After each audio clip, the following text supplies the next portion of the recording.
Subscribe करें हमारा YouTube channel, bell icon को क्लिक करना ना भूलें, जिससे आगे आने वाले सभी YouTube अपडेट्स, वीडियोस, नोटिफिकेशंस आपको मिलते रहें।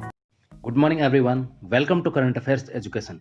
करंट अफेयर्स एजुकेशन में आज हम डिस्कस करेंगे 28 अक्टूबर के उन तमाम महत्वपूर्ण करंट अफेयर्स की जो एग्जाम पॉइंट ऑफ व्यू से इंपॉर्टेंट है और परीक्षा में पूछे जाने की पूरी संभावना है। शुरुआत करते हैं अंतिम सेशन के अभ्यास प्रश्न के साथ। बने रहिए मेरे साथ वीडियो के एंड तक, काफ़ी कुछ आपको सीखने को मिलने वाला है। अंतिम सेशन में हमने आपसे पूछा था, निम्न में से भारत का बिस्मार्क किसे कहा जाता है? इसका सही उत्तर है सरदार वल्लभ भाई पटेल। सरदार वल्लभ भाई पटेल है। इन्होंने देशी रियासतों के एकीकरण में महत्वपूर्ण भूमिका निभाई थी, इसलिए इनको भारत का बिस्मार्क कहा जाता है।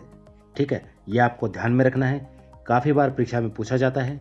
आप में से अधिकतर ने इसका सही जवाब दिया और वीडियो सेशन के दौरान जो भी प्रश्न पूछे जाते हैं उनका जवाब आप कमेंट बॉक्स में अवश्य दें, ताकि आपको तैयारी का अंदाज़ा भी लगे और आपका मनोबल भी बढ़े। साथ ही वीडियो को ज़्यादा से ज़्यादा शेयर करना है। जितना आप शेयर करोगे उतनी पॉजिटिव एनर्जी हमें मिलेगी। एड फ्री क्लासेस हम आपको दे रहे हैं। करंट अफेयर्स की हमारी क्लासेस एड फ्री रहती हैं। इसके अलावा अदर प्रोग्राम जो भी हैं या फिर जो आगे आएंगे वो एड फ्री रहेंगे। ठीक है, हम यहाँ से किसी प्रकार की कोई इनकम गेन नहीं कर रहे हैं। आपके लिए, विद्यार्थी हितों के लिए हम यहाँ पर ये कार्य कर रहे हैं, तो आपको ज़्यादा से ज़्यादा शेयर करना है। आगे बढ़ते हैं आज के करंट अफेयर्स की ओर। उससे पहले एक महत्वपूर्ण प्रोग्राम के बारे में आपको बता रहा हूँ। अगर आप यूपीएससी सिविल सेवा की तैयारी कर रहे हैं तो ये खुशखबरी है आपके लिए। अनअकैडमी एस्पायर प्रोग्राम, क्या आप इसके बारे में जानते हैं? अगर नहीं जानते हैं तो मैं आपको बताता हूँ। इसकी सारी जानकारी मैंने डिस्क्रिप्शन में भी डाल दी है, आप देख सकते हैं। साथ ही मैं आपको बता दूं, अनअकैडमी एस्पायर प्रोग्राम है, ये यूपीएससी सिविल सेवा परीक्षा की तैयारी करने वाले कैंडिडेट्स के लिए है। यहाँ पर आपको फ्री ऑफ कॉस्ट टेस्ट में भाग लेने का अवसर मिलता है, यानी कि आपके लिए टेस्ट सीरीज है ये, और ये भी फ्री ऑफ कॉस्ट। इसके साथ ही इसमें आपको स्कॉलरशिप, ढेर सारे एक्साइटमेंट अवार्ड्स और भी यूपीएससी सिविल सेवा परीक्षा का अनअकैडमी का सब्सक्रिप्शन और अन्य बहुत सारे उपहार आपको यहाँ पर मिलते हैं अलग अलग रैंक के अनुसार। इसकी देखिए विशेषताएं क्या हैं। अनअकैडमी एस्पायर प्रोग्राम है, ये हर महीने होता है। फ्री ज्वाइन कर सकते हैं इसको, फ्री ऑफ कॉस्ट आप ज्वाइन कर सकते हैं। माह में 4 टेस्ट होंगे, रैंक के आधार पर छात्रवृत्ति और अन्य ढेरों अवार्ड आपको दिए जाएंगे। प्रति माह देखिए इसके आयोजन की तिथि क्या होती है। हर महीने की 1 तारीख, 10वीं तारीख, 25वीं तारीख और 30 तारीख को इसका आयोजन होता है, जिसमें आप भाग ले सकते हैं। क्या करना है, आपको डाउनलोड करना है प्ले स्टोर से Unacademy learning app. Unacademy learning app पर आपको ये सारी सुविधाएं मिलेंगी। डिस्क्रिप्शन में आपको लिंक दिया हुआ है इस प्रोग्राम को ज्वाइन करने के लिए। इसके अलावा कमेंट बॉक्स में भी मैं इसका लिंक डाल दूंगा, उसको पिन कर दूंगा, जो आपको सबसे ऊपर दिखाई देगा। देखिए प्रति माह 1 तारीख, 10 तारीख, 25वीं और 30वीं तारीख को इसका आयोजन होता है। 1 तारीख को करंट अफेयर्स का टेस्ट होगा। दूसरी आपकी जो 10 तारीख है उसको जीएस का टेस्ट, 25 को भी जीएस का होगा और 30 को सीसेट का होगा। काफ़ी सारे स्टूडेंट्स हैं जिन्होंने ये कहा था कि सर सीसेट के लिए कुछ कीजिए, तो सीसेट के लिए आपके लिए टेस्ट सीरीज लगा दी है। आप ज्वाइन कर सकते हैं Unacademy Aspire program. Link description में है और कमेंट बॉक्स में भी पिन कर दिया गया है। अब आगे बढ़ते हैं हम करंट अफेयर्स की ओर। सबसे पहले हम बात करेंगे इन्फेंट्री दिवस। इन्फेंट्री क्या होती है? देखिए इन्फेंट्री का मतलब है यहाँ पर पैदल सेना, तो इसको पैदल सेना दिवस भी कहा जा सकता है। पैदल सेना दिवस, इन्फेंट्री दिवस है, ये प्रतिवर्ष 27 अक्टूबर 2020 को मनाया जाता है। 2020 को अभी मनाया गया है, लेकिन इसकी एक्चुअल डेट है वो 27 अक्टूबर है। 27 अक्टूबर को यह प्रतिवर्ष मनाया जाता है। देखिए इसका ऐतिहासिक महत्व है। इन्फेंट्री भारतीय सेना का सबसे बड़ा अंग है, यानी कि पैदल सेना, ये भारतीय सेना का सबसे बड़ा अंग है। 27 अक्टूबर 1947 की बात है। भारतीय सेना के पैदल सैनिक पहली बार श्रीनगर पर उतरे और आक्रमणकारियों को वापस पाकिस्तान भेज दिया था। यानी यहाँ पर श्रीनगर में पहली बार पैदल सैनिक गए थे भारतीय सेना के 27 अक्टूबर 1947 को। इसी को यादगार बनाने के लिए यहाँ पर इन्फेंट्री दिवस है, इसका आयोजन किया जाता है। That's clear. नेक्स्ट अपना टॉपिक है हनी मिशन परफॉर्मेंस रिपोर्ट 2017 से 2020। ये एक रिपोर्ट है जिसमें देखिए 40,000 रोजगार सर्जन हुए हैं। ये दावा किया गया है कि 40,000 रोजगार सर्जन हुए हैं। देखिए, रोजगार सर्जन का मतलब केवल गवर्नमेंट सेक्टर में नहीं होता है, प्राइवेट सेक्टर में भी यहाँ पर रोजगार सर्जन होते हैं जो विभिन्न परियोजनाओं के माध्यम से सर्जित किए जाते हैं। तो 40,000 रोजगार सर्जन है वो हनी मिशन के तहत हुए हैं। हनी मिशन का मुख्य उद्देश्य क्या है? देखिए, यहाँ पर बी कीपिंग जिसे कहते हैं आप, मधुमक्खी पालन, ये उससे संबंधित है। 8,600 मीट्रिक टन शहद का उत्पादन हुआ है। बहुत ही अच्छी बात है ये भी। 1.36 लाख मधुमक्खी के बक्सों का वितरण किया गया है देश भर में। ये भी अच्छी बात है कि मधुमक्खी पालन को बढ़ावा दिया जा रहा है। मधुमक्खी पालन को एपीकल्चर कहा जाता है। क्या कहा जाता है?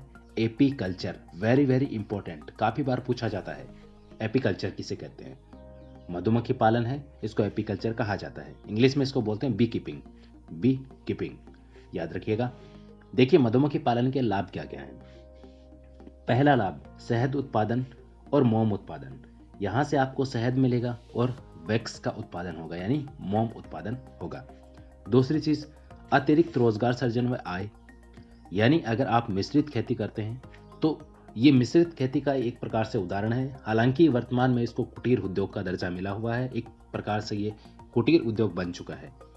अतिरिक्त रोजगार सर्जन तो होते ही हैं, साथ में आय भी बढ़ती है। अगर कोई मान लीजिए खेती करता है और वो अपनी भूमि में ये बॉक्स लगा लेता है, मधुमक्खी के बक्से लगा लेता है, तो उसको एक्स्ट्रा इनकम यहाँ से होती है। इसके साथ ही अन्य कृषि फसलों को भी लाभ होता है। वो किस प्रकार से होता है? बायोलॉजी जिसने पढ़ी है उसको अच्छे से पता है। और थोड़ा सा मैं आपको बता देता हूँ। देखिए, अन्य कृषि फसलों को कैसे लाभ होगा। जैसे मान लीजिए कोई भी फसल है, जब वो उगती है तो उसके बाद में उसके फूल खिलते हैं और फूलों के बाद में ही फल लगते हैं, उसके बाद में ही वहाँ पर फसल लगती है। तो उस फूलों में परागकण होता है, ठीक है। उस पराग को एक जगह से दूसरी जगह विस्थापित करने का कार्य करती है मधुमक्खियां, ठीक है। तो इस प्रकार से यहाँ पर, और कहा जाता है कि इससे काफी लगभग 1/4 गुना वृद्धि हो जाती है फसलों में। भारत में 4 प्रकार की मधुमक्खियां पाई जाती हैं, ठीक है। कौन कौन सी? देखिए, एपिस फ्लोरिए, एपिस डोर्साटा, ये पहाड़ी भी कहते हैं इसको, पहाड़ी। एपिस इंडिका, इसे देसी मधुमक्खी कहते हैं। एपिस मेलिफेरा, इसे इटालियन मधुमक्खी कहते हैं, ठीक है। सबसे ज्यादा जो भारत में पाली जाती हैं, जो मधुमक्खी पालन किया जाता है उसमें प्रयोग की जाती है एपिस इंडिका यानी कि देसी मधुमक्खी, और एपिस मेलिफेरा इटालियन, ठीक है। इन दोनों का सबसे ज्यादा प्रयोग किया जाता है। तो ये है हनी मिशन। उसके बाद आगे है ज्योग्राफी का टॉपिक है, बहुत ही महत्वपूर्ण है। नया विवर्तनिक क्षेत्र, नया विवर्तनिक सक्रिय क्षेत्र खोजा गया है। कहां पर? देखिए, लद्दाख में सिंधु सिवनी क्षेत्र को विवर्तनिक टेक्टोनिक रूप से सक्रिय पाया गया है। इसका मतलब क्या है? अगर किसी ने प्लेट टेक्टोनिक सिद्धांत पढ़ा है तो उसको अच्छे से इस बारे में यहाँ पर पता लगने वाला है। यह वही क्षेत्र है जहाँ इंडियन प्लेट और एशियाई प्लेट आपस में मिलती हैं, यानी हिमालय के पास का क्षेत्र है जहाँ पर इंडियन प्लेट और एशियाई प्लेट आपस में मिलती हैं। इस क्षेत्र की खोज से भूकंप अध्ययन में अहम बदलाव आएंगे, यानी भूकंप अध्ययन है वो काफ़ी यहाँ पर इजी होने वाला है। इसके साथ ही मैं आपको बता दूं, भूकंप का अध्ययन है इसको सिस्मोग्राफ कहा जाता है। सिस्मोग्राफी क्या कहा जाता है? सिस्मोग्राफी। और भूकंप का अध्ययन जिस यंत्र से किया जाता है उसको सिस्मोग्राफ कहा जाता है। ये यहाँ पर बहुत महत्वपूर्ण है, याद रखना। सिस्मोग्राफ, सिस्मोग्राफी और रिक्टर स्केल। रिक्टर स्केल से भूकंप का अध्ययन नहीं किया जाता। लास्ट बार मैंने एक सेशन में पूछा भी था, लगभग ने इसका गलत जवाब दिया था। रिक्टर स्केल से भूकंप की तीव्रता मापी जाती है, न कि भूकंप का अध्ययन किया जाता है। भूकंप का अध्ययन करेंगे सिस्मोग्राफ से, और भूकंप का अध्ययन कहलाएगा सिस्मोग्राफी। वाडिया हिमालय भूविज्ञान संस्थान देहरादून द्वारा यह खोज की गई कि यहाँ पर सक्रिय विवर्तनिक क्षेत्र है वो मिला है, सिंधु सिवनी क्षेत्र लद्दाख में। ये आपको याद में रखना है। और यहाँ की जो काफ़ी चट्टानें हैं वो काफ़ी कमज़ोर हैं। सिंधु सिवनी क्षेत्र की जो चट्टानें हैं वो काफ़ी कमज़ोर हैं।